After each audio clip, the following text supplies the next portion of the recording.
Hey ExJW, how are you doing? Thanks for stopping by again. So, 2 nights ago, my girlfriend Marsha and I were talking, and she, by the way, has been so incredibly supportive in my waking up process. This whole thing that we go through when we finally realize the truth about the truth. She's really, really been there for me. And we talk regularly about how I'm doing, how I'm feeling about it all, mentally and emotionally. So we were having one of those chats 2 nights ago. And I've mentioned to her in the past that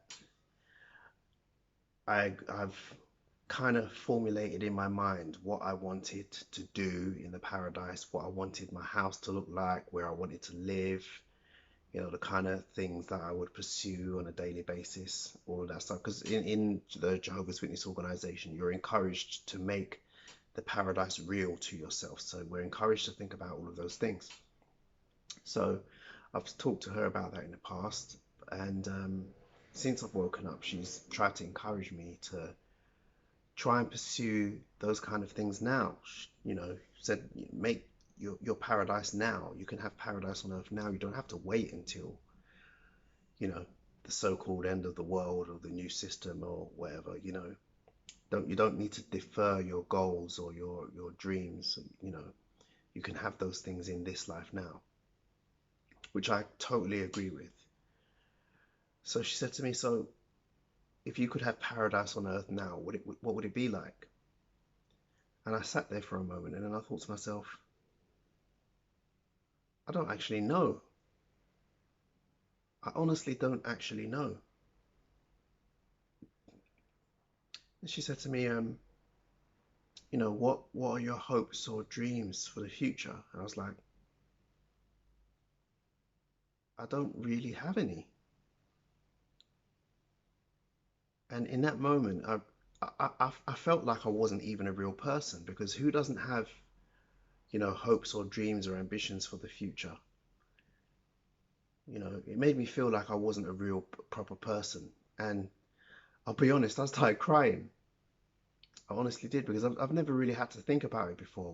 Because as a Jehovah's Witness, especially if you were born into the religion and raised in it, you're taught to defer everything good until after this world is gone and you're in a new world. Everything is for then. This world is temporary. I remember being at an assembly, and a circuit overseer was on the platform giving a talk, and he said, when you go on holiday and you arrive at your apartment or your hotel room, you don't plumb in a new washing machine or start decorating, because you're only there temporarily. It's not your home. You're just there for the time being, and very soon you're going to leave and then you go back to your real home. And he said that that's how we should think about our lives in this world. We're just here temporarily. We're temporary residents is the phrase that they use. We're temporary residents in this system of things, which is passing away. This isn't the real life. So don't have plans or hopes or dreams or ambitions in this world. Have it in the next one, or for the next one. So it's like this whole part of this whole way of thinking that I just don't have, you know. And I know I'm not the only one. I know a lot of you probably will have the same experience.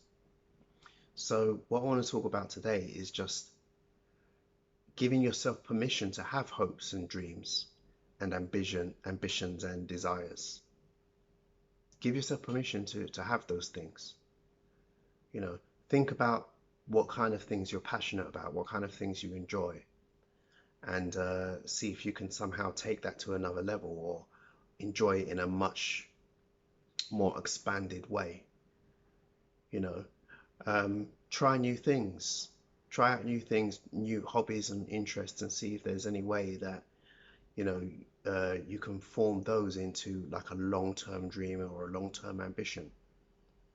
You know, something to look forward to for the future that isn't the new system. you know.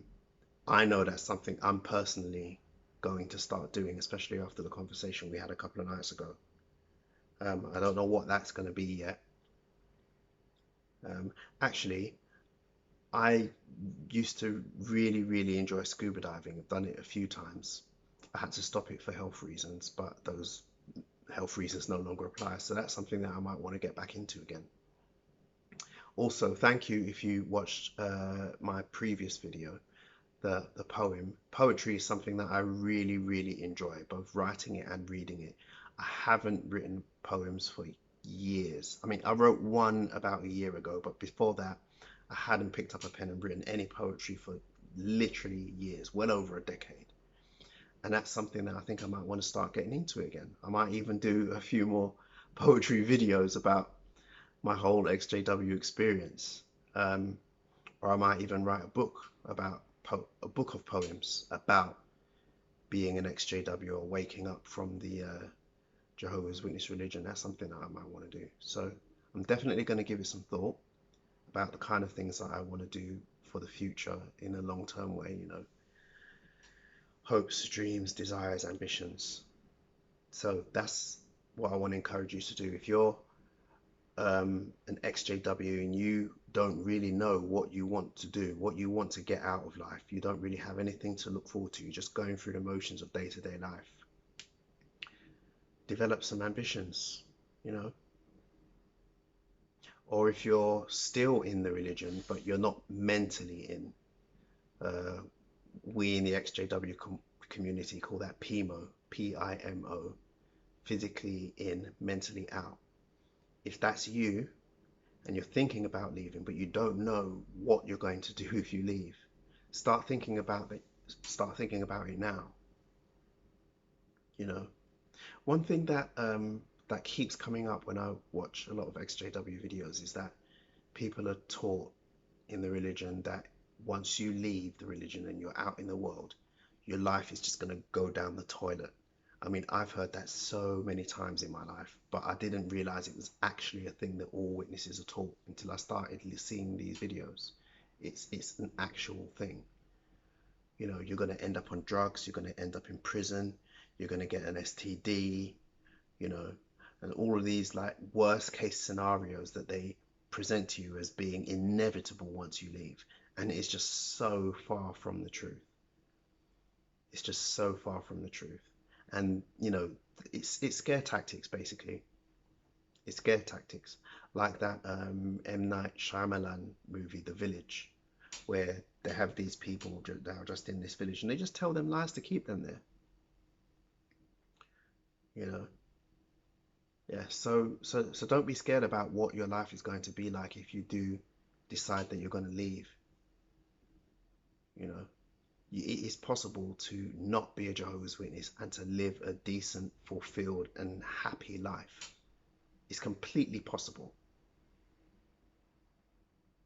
It's completely possible. I watched a really good video recently by ExJW Still Fading. I'll link it in the description below. Um, yeah, some really, really good advice about how to, you know, um, how to make goals and find things that you're interested in and enjoy, and you know, use those things to have a fulfilling life once you leave. I'll link it down below, but it was a really, really good video with really good advice. Yeah.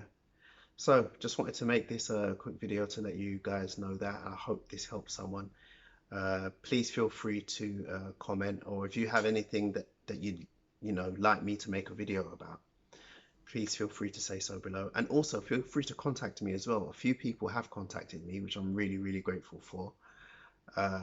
Someone contacted me that I actually know in, you know, in real life when I was still a witness, but they won't tell me who they are.